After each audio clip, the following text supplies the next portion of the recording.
So how do you resize the web pages to fit the iPad screen? Now let me show you what could go wrong and how you can approach this. So if it's your first time in here on Foxtecc, definitely subscribe so you don't miss tutorials and videos like this one.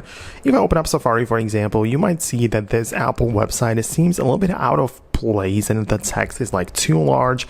It kind of fits on the screen, but it's not ideal, and the reason for it is that it's zoomed in a little bit too much. So next to the URL and at the top we can click on the button, which lets me change it back to the normal size. So you can see we have some more options, but if you click on the smaller A icon, you can kind of like make it smaller until it comes back to the original format. So you can see it kind of jumped a little bit. So now it seems that we are in the default layout and that everything should fit on the website properly.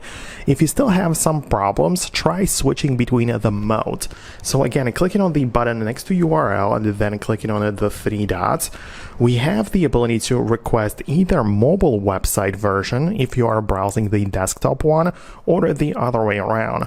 Some websites might make a difference. In others, it may be irrelevant entirely, but it's just worth giving it a try because it's just a few clicks and it might give you a completely different look at the website. Right, so that's something you can do definitely, and you can also enable the use reader mode automatically and also the desktop website. So for a future reference, if you want to stick with the mobile versions, you can disable this toggle, and if you want to by default get at the desktop version, then try to enable it in here. So yeah, these are the things we have like available and so on.